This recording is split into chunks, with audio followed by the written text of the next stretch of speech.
రేపే మనకు అతిపెద్ద శని అమావాస్య. అలానే కాకుండా చాలా పవర్ఫుల్ అమావాస్య అండి. ఈ రోజున మర్చిపోకుండా కలబంద మొక్కతో ఇలా చేస్తే చాలండి, మీ సమస్యలన్నీ కూడా పోతాయన్నమాట. మీ ఇంట్లోకి ఏంటంటే కనుక డబ్బు వస్తూనే ఉంటుంది. అద్భుతమైన ఫలితాలను అయితే చూస్తారు. 7 తరాల ఐశ్వర్యం మీ సొంతం అవుతుందని చెప్పొచ్చు. అయితే రేపు శని అమావాస్య కదా, అత్యంత శక్తివంతమైనది, చాలా చాలా పవర్ని కలిగుండే అమావాస్య. ఈ రోజున తప్పనిసరిగా ఏంటంటే కొన్ని నియమాలను పాటించుకుంటూ ఈ చిన్న చిన్న పరిహారాలు చేసుకుంటే మీ లైఫ్ అనేది చేంజ్ అయిపోతుంది. శని బాధల నుంచి మీకు విముక్తి కలుగుతుంది. అనేక రకాల సమస్యల నుంచి కూడా మీరు బయటపడతారు. అసలు కలబంద మొక్కతో ఏం చేయాలి, ఎలాంటి పరిహారాలను మనము పాటించాలి అనేది తెలుసుకునే ముందు ఒక చిన్న రిక్వెస్ట్ అండి. వీడియోని పూర్తిగా చూడండి, నచ్చితే లైక్ చేయండి, కొత్తగా చూస్తున్నట్టయితే సబ్స్క్రైబ్ చేసుకోండి. అయితే అమావాస్య కదా, రేపు ఉదయాన్నే లేవండి. అలా లేచిన తర్వాత మీరు ముందుగా ఏంటంటే కనుక ఇల్లు వాకిలంతా కూడా క్లీన్ చేసుకోండి. ఇంట్లో ఖచ్చితంగా పసుపు నీళ్లు చల్లుకోండి. కొంతమంది ఏంటంటే కనుక ఇంట్లో పసుపు నీళ్లు చల్లుకోరు కదా. ఒకవేళ మీరు ఇంట్లో పసుపు నీళ్ళు చల్లటం ఇష్టం లేకపోతే ఇంటిని అంటే మాపు వేస్తాం కదండి, తుడుస్తాము, కడుగుతాం కదా, అప్పుడు నీళ్ళల్లో ఏంటంటే కనుక కొద్దిగంత పసుపు వేసుకోండి. మీరు సర్పు వేసి ఇంటిని క్లీన్ చేసినా, లేదంటే కనుక నార్మల్గా మనము అంటే ఇలా లిక్విడ్స్ వేసి క్లీన్ చేసుకున్నా, అందులో ఏంటంటే చిటికెడంత పసుపు, కొద్దిగంత రాళ్ళ ఉప్పు వేసి ఇల్లంతా కూడా క్లీన్ చేసుకుంటే మంచిదండి. ఇంట్లో ఏంటంటే కనుక నెగిటివిటీ అనేది ఉండదు. ఒక రకంగా చెప్పాలంటే అమావాస్య కాబట్టి మనము ఈరోజు ఇలా క్లీన్ చేసుకోవటం వల్ల మంచి జరుగుతుంది. ఇలా ఇల్లంతా కూడా క్లీన్ చేసి వాకిట్లో ముగ్గు పెట్టుకోండి. అయితే చాలామంది అమావాస్య రోజు వాకిట్లో ముగ్గు పెట్టకూడదంటారు, కానీ అలా కాదండి. అమావాస్య ఏంటంటే లక్ష్మీదేవికి అత్యంత ప్రీతికరమైనది కాబట్టి వాకిట్లో ముగ్గు పెట్టుకుంటే చాలా మంచిదండి. ఆ తల్లి ఏంటంటే కనుక అలాంటి వాకిల్ని ఇష్టపడుతుందన్నమాట. అందుకే వాకిట్లో ముగ్గు పెట్టుకోండి. ఇక అనంతరం వచ్చేసి ఏంటంటే ఇంట్లో ఇలా మీరు ఇల్లంతా క్లీన్ చేసుకున్న తర్వాత ఏంటంటే శుచిగా అండి గుర్తుపెట్టుకోండి, స్నాన కార్యక్రమాలు చేసుకోండి. ఇక ముఖ్యంగా ఈరోజు ఏంటంటే కనుక కొన్ని వస్తువులని కొనకండి. అంటే కొన్ని వస్తువులు అంటే కనుక ముఖ్యంగా మినుములు కావచ్చు, అలానే కాకుండా ఆవాలు ఉంటాయి కదండి, ఆవాలు, మిరియాలు, ఇవి ఏంటంటే చాలా వరకు కూడా మనకు శనిని పెంచుతాయి అనమాట మన లైఫ్లో. అంటే మన జీవితంలో శని పెరిగేలాగా చేస్తాయి కాబట్టి ఈ వస్తువులను అసలు కొనకండి. నూనె కూడా కొనకూడదండి. నూనె కొంటే కూడా మన జీవితంలో శని పెరుగుతుంది. ఇనుప వస్తువులు కావచ్చు, ఇలా ఏంటంటే మేకులు కావచ్చు, ఇలాంటివి మనం కొనకూడదనమాట. ఇవి ఎవరికి కూడా మన చేతుల ద్వారా ఇవ్వకూడదు, తీసుకోకూడదు, కొనకూడదనమాట. అందుకే వీటిని అవాయిడ్ చేసేయండి. ఇక ఆ తర్వాత ఈ అమావాస్య రోజున ఏంటంటే మీరు నల్లటి వస్త్రాలు కూడా ధరించకూడదు. నలుపు శనికి సంకేతం కాబట్టి మనకేంటంటే జీవితంలో అనేక రకాల కష్టాలు ఎదురవుతాయి. అలానే మన జీవితంలో శని అనేది విపరీతంగా పెరిగిపోతుంది కాబట్టి నలుపుకు దూరంగా ఉండండి. ప్రత్యేకించి 2 పూటలే ఈ విధంగా స్నానం అనేది చేయండి. స్నానం చేసే నీటిలో ఏంటంటే గుర్తుపెట్టుకోండి, 5 వేపాకు రెబ్బలు దొరికితే వేసుకోండి, కొద్దిగంత రాళ్ళ ఉప్పు వేసుకోండి. వేపాకు రెబ్బలు దొరకకపోతే ఏంటంటే కనుక మీరు తులసి దళాలు 2 వేసుకొని అంటే మనం పూజించేది కాకుండా వేరే తులసి దళాలు ఉంటాయి కదా, అవి కోసి వేసుకొని ఇంకా స్నానం చేస్తే సరిపోతుంది. ఇలా తులసి దళాలు 2 కానీ వేపాకులు 5 రెబ్బలు, అలానే కొంచెమంతా ఉప్పు రాళ్ళండి వేసేసుకొని స్నానం చేస్తే మనం తెలిసి తెలియక చేసిన పాపాలు, అలానే కాకుండా మనం అబద్ధాలు కూడా చెప్తూ ఉంటాం కదండి. మానవులం అన్న తర్వాత ఖచ్చితంగా అబద్ధం అనేది చెప్తూ ఉంటాం. వాటి వల్ల మనకేంటంటే కొన్ని పాపాలు చుట్టుకుంటాయి కదా, అవి కూడా పోతాయి. 7 ఏళ్ల దరిద్రం పోతుంది. జన్మ జన్మల దరిద్రాలు పోయి మీకేంటంటే 1,00,00,000 జన్మల పుణ్యం లభిస్తుంది. కాబట్టి 2 పూటల ఈ విధంగా ఏంటంటే కనుక స్నానం ఆచరించండి. ముందు మీరు ఉదయం ఇవన్నీ కూడా కలుపుకొని స్నానం చేస్తే మళ్ళీ సాయంత్రం నార్మల్గా నీళ్ళతో స్నానం చేసేసి ఇంట్లో ఉదయం సాయంత్రం పూజ చేసుకోండి. అయితే ఈరోజు ఏంటంటే కనుక శని ఆలయానికి వెళ్ళటం, శనికి తైలాభిషేకం చేస్తే జన్మ జన్మల అంటే దరిద్రాలన్నీ కూడా పోతాయన్నమాట. పటా పంచలైపోతాయండి. శని మీ జీవితంలో నుంచి తొలగిపోతుంది, మీకు మంచి చేకూరుతుంది. నవగ్రహాలను దర్శించుకొని నవగ్రహాలకు 11 ప్రదక్షిణలు చేసేస్తే కూడా మంచి ఫలితాలు వస్తాయని చెప్పొచ్చు. శని ఆలయంలో ఏంటంటే కనుక ఈరోజు దీపం వెలిగించిన 1,00,00,000 జన్మల మనకు పుణ్యం కలుగుతుందని పురాణాలలో చెప్పబడుతుందన్నమాట. వీలుంటే ఈ విధంగా ఏంటంటే కనుక తైలాభిషేకం చేయటం, దీపం పెట్టడం, నవగ్రహాలను దర్శించుకోవటం ఇదంతా కూడా చేసుకోండి. ఇక ఆ తర్వాత కలబంద మొక్కతో ఇప్పుడు చెప్పే విధంగా ఈ పరిహారం చేసుకోండి. కలబంద మొక్క అతీత శక్తివంతమైనది కాబట్టి కలబంద మొక్క దగ్గరికి వెళ్ళి ఒక చెంబడి నీటిని సమర్పించి వేళ్లతో సహా పీకి ఇక్కడ చూయించే విధంగా తెచ్చుకోండి. అలా తెచ్చుకున్న తర్వాత దాన్ని క్లీన్ చేసి పసుపు రాసి కుంకుమ పసుపుతో చక్కగా బొట్టు పెట్టి దాన్ని ఏంటంటే గనక తలకిందులుగా మీ ఇంటి గుమ్మానికి వేలాడదీయండి. అయితే కలబంద మొక్క ముక్కోటి దేవతల యొక్క రూపంగా భావిస్తారు. 3 రమ్మలు ఏంటంటే గనక కలబంద మొక్కలో నివసిస్తూ ఉంటారు. పార్వతీదేవి, లక్ష్మీదేవి, సరస్వతీదేవి కలబంద మొక్కలోనే కొలువు తీరుతారండి. అందుకే కలబంద మొక్కకు చాలా పవర్ ఉంటుందని నమ్ముతూ ఉంటారనమాట. అంటే ఈ కలబంద మొక్క మన ఇంటి గుమ్మానికి కడితే మనకి ఏం జరుగుతుందంటే మన ఇంటి మీద ఇలా ఏడుపు ఉంటుంది కదండి, మంది ఏడుపు, ఆ ఏడుపు అంతా కూడా పోతుంది. నరదిష్టి ఉందనుకోండి, ఆ నరదిష్టి పోతుంది. మన ఎదుగుదల సరిగ్గా ఉండదు, మనకు చాలా ఇబ్బందులు వస్తూ ఉంటాయి. కష్టాలు, నష్టాలు, బాధలు మనం భరిస్తూ ఉంటాము. ఇల్లు కూడా మనకేంటంటే అనుకూలించదు, చాలా సమస్యలు మనం ఎదుర్కొంటూ ఉంటాం కదా. అలాంటి వాటి నుంచి బయటపడాలంటే అమావాస్య రోజు ఖచ్చితంగా అండి గుర్తుపెట్టుకోండి, మీ ఇంటి గుమ్మానికైతే కలబంద మొక్క అనేది కట్టుకోండి. నార్మల్‌గా కూడా కట్టొచ్చు. మీరు పసుపు కుంకుమలు రాయకుండా డైరెక్ట్‌గా తెచ్చుకొని కొంచెం పసుపు నీళ్లు చల్లుకొని ఎరుపు రంగు తాడు తీసుకొని తలకిందులుగా వేలాడదీసి కలబంద మొక్కని కట్టేసుకుంటే సరిపోతుంది. ప్రతి అమావాస్యకు తీసి పడేయండి, కడుతూ ఉండండి. ఎందుకంటే దిష్టి అంతా కూడా అది తీసేసుకుంటుంది, అబ్జర్వ్ చేసుకుంటుంది కాబట్టి కట్టుకోవడం వల్ల మంచి చేకూరుతుంది కాబట్టి ఆచరించండి. ఇక ఈరోజు అమావాస్య రోజు ఇంట్లో ఈ కూరని వండకూడదండి. మీరు గనక ఈ కూర వండి తింటే జీవితాంతం శని మిమ్మల్ని పట్టి ఏంటంటే గనక పీడిస్తుంది. చాలా ఇబ్బందులకు గురి చేస్తుందన్నమాట. ఇబ్బందులు తలెత్తుతాయి, కష్టాలు ఏర్పడతాయి. అనుకోకుండా ఏంటంటే గనక ఏ పని చేసినా కానీ మీరు అంటే ఎలా అంటే గనక అది అనుకూలించదనమాట. ఆ పనులన్నీ కూడా ఆగిపోతాయి. కాబట్టి ఇంట్లో నాన్ వెజ్ని తినకండి. నాన్ వెజ్ తినకపోవటమే బెటర్ అండి. ఇంకా తర్వాత ముఖ్యంగా వచ్చేసి ఈ రోజున ఏంటంటే గనక నార్మల్గా మనము ముల్లంగి, పొట్లకాయ, అలాగే వచ్చేసి మనకు అంటే ఇలా ఇక్కడ చూసుకుంటే మష్రూమ్స్, ఇంకా వంకాయ తినకూడదండి. అలానే మనకేంటంటే కనుక కొన్ని అంటే ఈ పదార్థాలు పొట్లకాయలు ఇలాంటివి తినకూడదు, వంకాయలు తినకూడదు. ఇవన్నీ తినటం వల్ల ఏం జరుగుతుందంటే చాలా వరకు కూడా సమస్యలు వస్తాయన్నమాట. మనమే కోరి సమస్యలను తెచ్చుకున్న వారం అవుతాం కాబట్టి ఆ కూరల్ని అవాయిడ్ చేయండి. మేము ఇంట్లో వండుకోలేదు కదా, బయట తింటే ఏమవుతుందని కొంతమంది బయటికి వెళ్ళి తింటూ ఉంటారు కదా, అలా కూడా తినకండి. వాటి వల్ల కూడా ఇబ్బంది కలుగుతుంది. మీకు శని అంటే దశల వారీగా నడుస్తూ ఉంటుంది. మానవ జీవితం అన్న తర్వాత శని అనేది కామన్గా ఉంటూ ఉంటుంది కదా, ఆ శని పెరిగే అవకాశం ఉంటుంది. అలానే కష్టాలు లేవు, బాగానే ఉన్నామనుకుంటే కొన్ని కష్టాలు ఏంటంటే కనుక దరి చేరుతాయి అనమాట. అంటే కష్టాల్లో పడిపోయే అవకాశం ఉంటుంది. కాబట్టి ఏ విధంగా కూడా ఈరోజు నాన్ వెజ్ని అయితే తీసుకోకండి. నిష్ట నియమాలు పాటించేటప్పుడు వీటికి దూరంగా ఉండాలి. నార్మల్గా అమావాస్య రోజు తినకూడదండి. నాన్ వెజ్ తింటే మంచిది కాదని మన పెద్దవారు కూడా చెప్తారు, మనకు శాస్త్రాల్లో ఉంది కాబట్టి తినకండి. ఇక అనంతరం వచ్చేసి అమావాస్య కదా, ఖచ్చితంగా ఈ వస్తువులు అయితే కొనండి. అమావాస్య అలానే కాకుండా శనివారం కూడా ఉంది, శని అమావాస్య కాబట్టి గల్లులు ఉప్పు అండి, రాళ్ళ ఉప్పు అంటాం కదా, ఆ ఉప్పు కొంటే చాలా మంచిదండి. ఈ అంటే రాళ్ళ ఉప్పు, గల్లు ఉప్పు కొంటే ఏంటంటే లక్ష్మీదేవి అనుగ్రహం కలుగుతుంది, సకల సంపదలు చేకూరుతాయి. కాబట్టి 10 రూపాయలు పెట్టి కొని తెచ్చుకోండి. ఆ తర్వాత పసుపు ఒక రకంగా చెప్పాలంటే దైవానికి అంకితం చేయబడేది కాబట్టి పసుపు కొంటే మన జీవితం మారుతుంది. మన ఇంట్లో శుభకార్యాలు జరగకపోతే శుభకార్యాలు జరుగుతాయి. పసుపు కొనటం వల్ల మంచి చేకూరుతుంది. ఇంకా అలానే కాకుండా ఈరోజు ముఖ్యంగా మనం శనగపప్పు కొంటే చాలా మంచిదండి. కాబట్టి అది కూడా కొనొచ్చు అనమాట. ఈ 2 వస్తువులు తెచ్చుకోండి. 3 అవసరం లేదు, 2 తెచ్చుకోండి సరిపోతుంది. ఈ రోజున ఏంటంటే మీరు అంటే ఇంట్లో అండి ఈ పనిని చేసుకోండి. నార్మల్గా మన చేతులు గుంటే ఏదైనా పని చేస్తే ఆ పని మనకు అనుకూలించదు కదండి. ఆ పని ఏది చేసినా కానీ సరిగ్గా కలిసి రాదు కదా. అలాంటి వాళ్ళు ఒక 4 కర్పూర బిళ్ళలు తీసుకొని 7 సార్లు తల చుట్టూ తిప్పి ఇంటి బయట పెట్టి కాల్చేయండి. ఇదేంటంటే సాయంత్రం సంధ్యా సమయంలో చేసుకోండి. అంటే అమావాస్య పవర్ అనేది సాయంత్రం సంధ్యా సమయంలో అధికంగా ఉంటుంది కాబట్టి ఆ సమయాలలో చేసుకుంటే మనకు మంచి ఫలితం అనేది ఉంటుందని శాస్త్రాల్లో చెప్పబడుతుందన్నమాట. ఆచరించండి. ఇక అనంతరం వచ్చేసి ఈ రోజు ఏంటంటే కనుక రావి చెట్టుని తాకండి. రావి చెట్టు దగ్గర ఒక చిన్న దీపం వెలిగించండి. రావి చెట్టు దగ్గర కాసేపు కూర్చున్నా నించున్నా మనకేంటంటే మంచి జరుగుతుంది.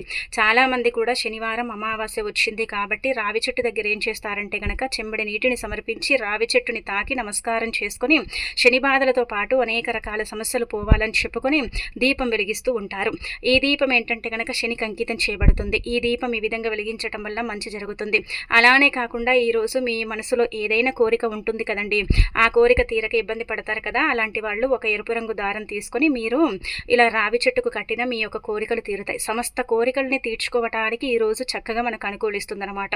దగ్గరలో ఉండే రావి చెట్టు దగ్గరికి వెళ్ళి ఎరుపు రంగు తాడుతో ఏంటంటే కనుక చక్కగా మీరు అంటే మీ కోరిక చెప్పుకొని ఇంకా 2 ముళ్ళు వేయండి, ఇంకా సరిపోతుంది. మీ కోరిక వారం తిరిగేసరికి తీరిపోతుంది. అలానే కాకుండా ఈరోజు రావి చెట్టుని 2 చేతులతో తాకితే ధనద్వారాలు తెచ్చుకొని ధనం వస్తుంది, ఐశ్వర్యం కూడా కలుగుతుందని పురాణ గ్రంథాల్లో చెప్పబడుతుందన్నమాట. అందుకే ఖచ్చితంగా రావి చెట్టుని అయితే తాకండి, మర్చిపోకండి. రావి చెట్టుని తాకినా రావి చెట్టుకు ప్రదక్షిణ చేసినా మన జీవితం అనేది మారిపోతుందండి. ఇక అనంతరం వచ్చేసి ఈరోజు బీరువాలో ఇది ఒక్కటి పెట్టండి. ఇది ఖచ్చితంగా పెట్టాలండి ధనం రావాలంటే.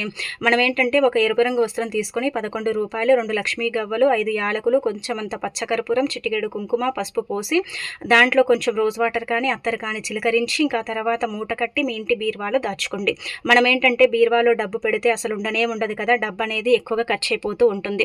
ఈ రోజు పెడితే రేపే తీయాల్సిన సిచ్యువేషన్ వస్తుందండి, మాకే ఎందుకు ఇలా జరుగుతుందండి అని బాధపడుతూ ఉంటారు కదా.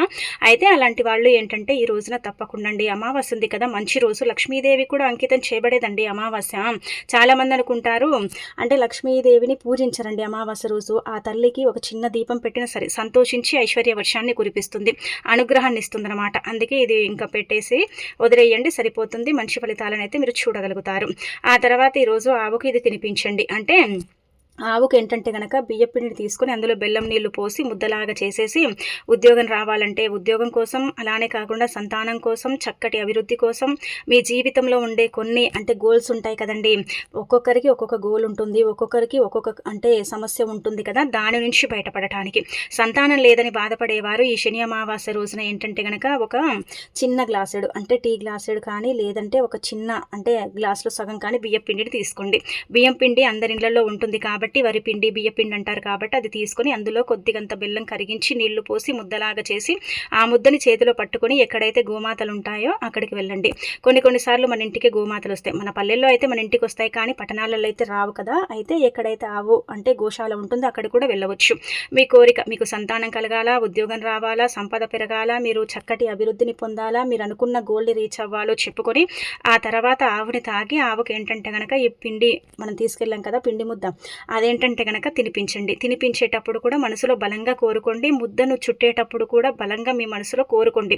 కానీ 10 కోరకండి, 10 అనుకోకండి. మనసులో ఏది కూడా జరగదనమాట. అందుకే ఒకటే కోరుకొని ఒకటే అనుకొని ఆ తర్వాత పెట్టేస్తే సరిపోతుందండి. ఎంత మంచి రిజల్ట్ వస్తుందంటే మీరే ఆశ్చర్యపోతారు. అంటే ఇంతలా ఫలితం వస్తుందా అని షాక్ అయిపోతారు. ఇంకా కాబట్టి ఈ రోజున చేసుకోండి. ఆవుకు నార్మల్గానే ఈరోజు తోటకూర తినిపించవచ్చు, అలానే కాకుండా పచ్చగడ్డి పెట్టవచ్చు.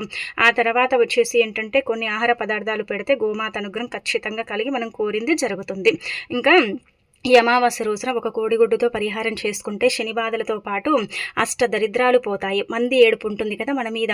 మనం ఎదుగుతుంటే కొంతమంది చూసి ఓర్వలేరు కదండి, దిష్టి పెడుతూ ఉంటారు. అలానే కాకుండా ఏంటంటే ఇబ్బందికి గురి చేస్తూ ఉంటారు. ఎలాగైనా సరే మన మీద ఉండే చెడుని తొలగించుకోవాలన్నా, మనకు మంచి జరగాలన్నా, మనకు ఉండే దిష్టి మొత్తం పోవాలన్నా సరేనండి కోడిగుడ్డు పరిహారం అనేది చెయ్యండి. ఇది చాలా చాలా శక్తివంతమైన పరిహారం. కొంతమందికి దీని గురించి అసలు తెలియకపోవచ్చు, కొంతమందికి తెలుసుండొచ్చు. చాలా మంది కూడా చేసేసుకొని ఫలితాలను పొందిన పరిహారం. ఒక కోడిగుడ్డు ఏంటంటే మన జీవితాన్ని మార్చేస్తుందండి. మనకు అద్భుతమైన ఫలితాన్ని తెచ్చిపెడుతుంది. మన మీద ఏంటంటే చాలా మంది ఏడుపుంటూ ఉంటుంది. కుళ్ళు కుతంత్రులతో రగిలిపోతూ ఉంటారు. మనం ఎదగకూడదని చూస్తూ ఉంటారు. మనం ఎదుగుతుంటే కొంతమందికి అసలు నచ్చదు కదా. అలాంటి వాళ్ళ యొక్క దిష్టి కళ్ళు మన మీద పడకుండా ఉండాలంటే అమావాస్య రోజు సాయంత్రం సంధ్యా సమయం అంటే 6 నుంచి మొదలుకొని రాత్రి 9 గంటల సమయం వరకు కూడా అమావాస్య ఎంత పవర్ఫుల్గా ఉందంటే రేపు గనక మీరు చూసుకుంటే శనివారము అంత శక్తివంతంగా ఉంది. నార్మల్గానే శనివారం రోజు కోడిగుడ్డుతో పరిహారం చేస్తారండి చాలా మంది కూడా. అంటే అమావాస్య ఉన్నా లేకున్నా శనివారం పరిహారం చేస్తారు. మరి రేపు శని అమావాస్య కూడా ఉంది కాబట్టి ఇలాంటి తిథి వార నక్షత్రం మళ్ళీ రాదండి, అంటే మళ్ళీ రాదనమాట. అందుకే మీరు ఏంటంటే ఒక కోడిగుడ్డు తీసుకుని దానికి ఏంటంటే కనుక మీరు కాటుకతో బొట్టు పెట్టండి, లేదంటే ఐబ్రో పెన్సిల్ ఉంటుంది కదా దానితో కూడా బొట్టు పెట్టండి. ఏంటంటే కోడిగుడ్డుని నార్మల్గా పరిహారం చెయ్యకూడదండి. దాని మీద ఏదైనా డాట్ అంటే మనం కుంకుమతో కానీ కాటుకతో కానీ బొట్టు పెట్టాలి. పెడితే ఏంటంటే అది పరిహారానికి పర్ఫెక్ట్గా పనిచేస్తుందని అర్థం. అలా పెట్టేసిన తర్వాత మీరు తూర్పు ముఖాన నించోండి. ఇది మీరే కాదండి, పెద్దలు, పిల్లలు, చిన్నపిల్లలు ఎవరైనా చేయొచ్చండి. ఎవరి పరంగానైనా సరే కోడిగుడ్డు పరిహారం అనేది అనుకూలిస్తుంది. 7 సార్లు తల చుట్టూదా తిప్పి ఆ కోడిగుడ్డుని పగలగొట్టకుండా తీసుకెళ్ళి ఏదైనా చెట్టు మొదట్లో పెట్టి వెనక్కి తిరిగి చూడకుండా వస్తే చాలు. మీరు దేనికోసం అయితే చేసుకున్నారో అది తప్పకుండా క్షణాల్లోనే పెట్టి ఇంటికి వచ్చి కాళ్ళు శుభ్రం చేసుకునేంత లోపే మీకు ఏంటంటే ఫలితం వస్తుందన్నమాట. అంత చక్కగా ఉంటుంది. పిల్లల పరంగా ఇబ్బంది పడుతున్నారనుకోండి, వాళ్ళ పరంగా కూడా చేసేసుకొని చక్కగా రిజల్ట్ అనేది పొందండి. ఇంకా తిరుగుండదు, ఎవరికి చెప్పకండి, ఇంకా మీకు మంచి రిజల్ట్ వస్తుంది. ఆ తర్వాత రేపు అమావాస్య రోజున వేప చెట్టు దగ్గర ఇది పడేయండి. అష్ట దరిద్రాలు పోతాయి, అష్ట ఐశ్వర్యాలు సిద్ధిస్తాయి. వేప చెట్టు దేవతా వృక్షంగా పరిగణిస్తారు కాబట్టి శని అమావాస్య రోజున ఎవరైతే వేప చెట్టు దగ్గర ఇది పడేస్తారో వాళ్ళ లైఫ్ అనేది చేంజ్ అయిపోతుంది, వాళ్ళ యొక్క జీవితం అనేది మారుతుంది. కాబట్టి 2 యాలకులు తీసుకోండి. యాలకులు లక్ష్మీదేవికి అంకితం చేయబడతాయి. యాలకులు ధనాన్ని ఆకర్షిస్తాయి, రుణబాధను తీసేస్తాయి. అలానే కాకుండా 4 దిక్కుల నుంచి కూడా ధనాన్ని ఏంటంటే కనుక మన దగ్గరికి వచ్చేలాగా చేస్తాయి అనమాట. యాలకులకు చాలా శక్తి ఉంటుంది కాబట్టి 2 యాలకులు తీసుకొని వేప చెట్టు దగ్గరికి వెళ్ళి నమస్కారం చేసుకొని తల చుట్టూదా 11 సార్లు తిప్పి ఆ తర్వాత మీరు ధనం కోసం చేస్తున్నారా, అప్పు తీరాలని చేస్తున్నారా, మీ కష్టాలు పోవాలని చేస్తున్నారా, మీ జీవితంలో మీరు భరించలేని సమస్యల్ని ఎదుర్కొన్నట్టయితే, లేదంటే కనుక భరించలేని సమస్యలతో సతమతం అవుతున్నట్టయితే అవన్నీ కూడా చెప్పుకొని 11 సార్లు తల చుట్టూదా తిప్పి ఆ యాలకులు ఉన్నాయి కదా 2 మీరు చేతిలో పట్టుకున్నవి అవి వేప చెట్టు మొదట్లో వేసేసి నమస్కారం చేసుకోండి. అంటే ముందుగా వెళ్ళగానే చేయకండి, కాసేపు కూర్చోండి. వేప చెట్టు నీడ ఏంటంటే కనుక ఈరోజు మన మీద పడితే మన మీద ఉండే కొన్ని అంటే నెగిటివిటీ ఉంటుంది కదా, ఎక్కువగా నెగిటివ్ ఆలోచిస్తూ ఉంటాం. అలాంటివి ఏంటంటే గనక ఆలోచనలు తొలుగుతాయి. ఇది గుర్తుపెట్టుకోండి. ఇది మనం చెప్పేది కాదు, శాస్త్రంలో చెప్పబడ్డదనమాట. అందుకే శని అమావాస్య రోజున వేప చెట్టుని తాకితే చాలా మంచిది. వేప చెట్టు కూడా దేవతా వృక్షంగా పరిగణిస్తారు కాబట్టి ఈ రోజున ఏంటంటే గనక వేప చెట్టు దగ్గర అనేక రకాల పరిహారాలు చేస్తూ ఉంటారు. ఒక రకంగా చెప్పాలంటే గనక మనకు ధనం రావటంతో పాటు దరిద్రం కూడా పోతుందండి. అంటే మన జీవితంలో దరిద్రం అనేది ఎక్కువగా ఉంటుందండి. అది కీలక పాత్ర పోషిస్తుంది. ఆ దరిద్రమే మన జీవితాన్ని నాశనం చేస్తుంది. ఆ దరిద్రమే మన జీవితంలో ఏంటంటే గనక చాలా వరకు కూడా ఏంటంటే గనక సిచ్యువేషన్స్ని క్రియేట్ చేస్తుంది. కాబట్టి ఈ విధంగా చెయ్యండి. యాలకులని వేప చెట్టు దగ్గర పడేసి వెనక్కి తిరిగి చూడకుండా ఇంటికి వెళ్ళిపోతే సరిపోతుందన్నమాట. ఇంకా మనం ఏంటంటే ఈరోజు కాకికి మనము అన్నం పెట్టినా, ఈరోజు మీరు ముఖ్యమైన పనుల కోసం బయటికి వెళుతున్నప్పుడు ఏంటంటే గనక కాకి ఎదురొస్తుంది కదండి. మనం ఏంటంటే మన ఇంటికి కాకి వస్తే ఎలగొడుతూ ఉంటాం కదా. అయితే ఈ శని అమావాస్య రోజున కాకి మీ ఇంటికి వస్తే ఎలగొట్టకండి. అసలు కాకి వచ్చిందనుకోండి, మీరు తిన్నా తినకపోయినా ఆ సమయాలలో కాకి వచ్చింది అరుస్తుంది అనుకోండి, మీరేం చేయండి అంటే గనక ఒక ముద్ద అన్నం తీసుకుని అందులో కొద్దిగా నల్ల నువ్వులు కలపండి. నల్ల నువ్వులు లేకపోయినా తెల్లటి అన్నం తీసుకుని ఏంటంటే గనక కాకికి పెట్టండి. అలా మీరు పని కోసం బయటికి వెళ్ళేటప్పుడు కాకి ఎదురు పడితే ఓం శనిశ్చరాయ నమః అనుకోండి.